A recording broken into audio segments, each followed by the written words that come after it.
ये कहानी है एक सुनसान राजमार्ग की जो उत्तराखंड के जंगलों से होकर गुजरती है।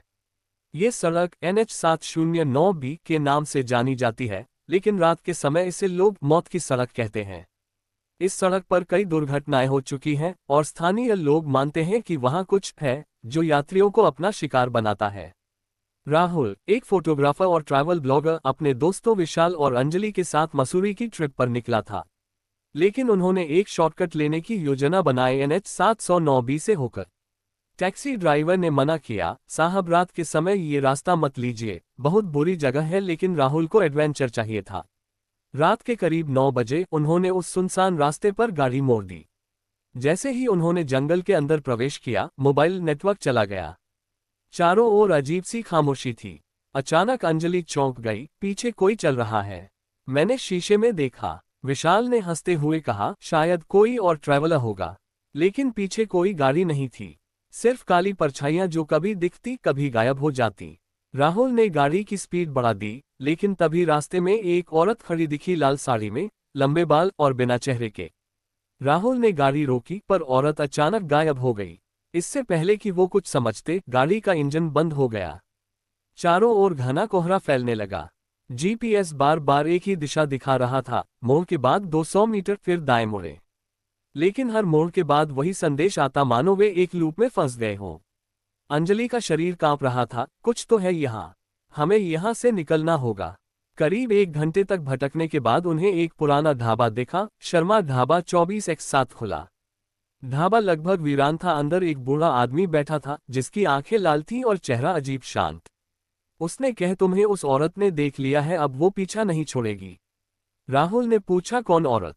बूढ़ा आदमी बोला, जिसका खून इसी सड़क पर हुआ था 1997 में। उसका पति ट्रक ड्राइवर था, जिसने उसके चरित्र पर शक करके उसे इस जंगल में जिंदा जला दिया। अब वो हर उस गाड़ी को रोकती है जो रात के वक्त इस सड़क पर चलती है।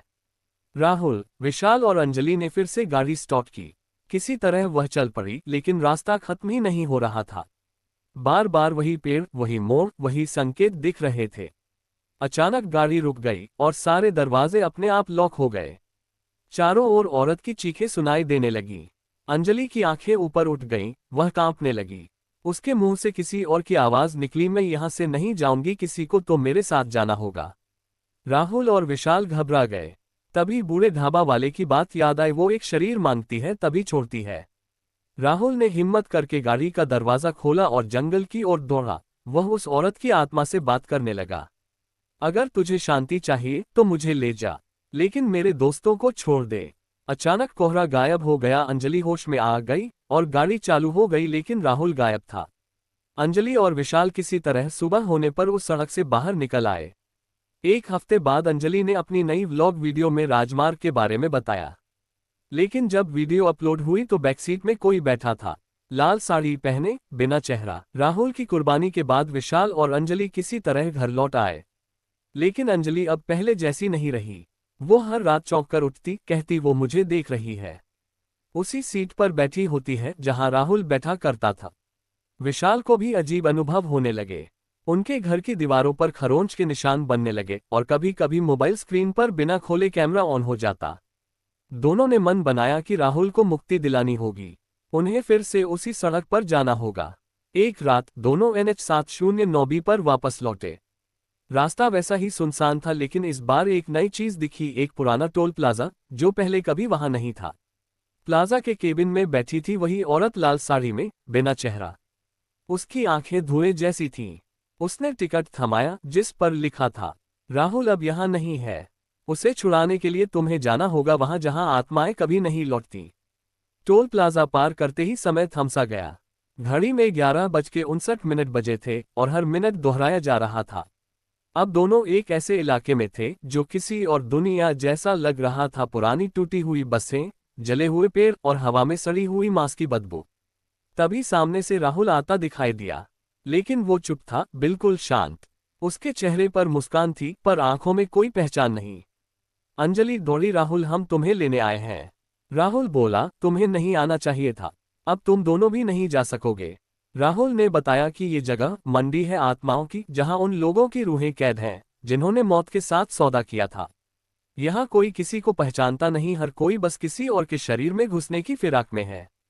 एक बूढ़ा भिखारी पास आया, अगर उसे छुड़ाना है तो एक शरीर देना होगा। विशाल ने पूछा, क्या मतलब? वो बोला, तुम्हारे 3 में से एक को यहीं रहना होगा ताकि बाकी 2 जा सकें।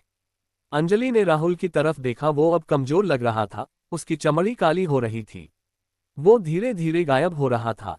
विशाल ने कहा, मैं रुकता हूँ, राहुल को ले जाओ। अंजलि चिल्लाई, नहीं, हम सब साथ आए थे, साथ ही लौटेंगे। तभी पीछे से लाल साड़ी वाली औरत आई और बोली, अब बहुत देर हो चुकी है, एक को जाना ही होगा।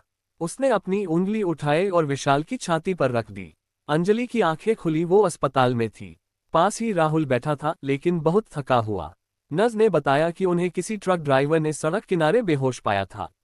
विशाल नहीं था। घर लौटने पर जब अंजलि ने अपनी कार की पिछली सीट देखी, वहां खून से लिखा था, मैंने चुना, अब तुम मत आना वापस। अंजलि ने कभी NH709B की ओर दोबारा नहीं देखा, लेकिन हर रात जब वो शीशा देखती है, पीछे कोई होता है।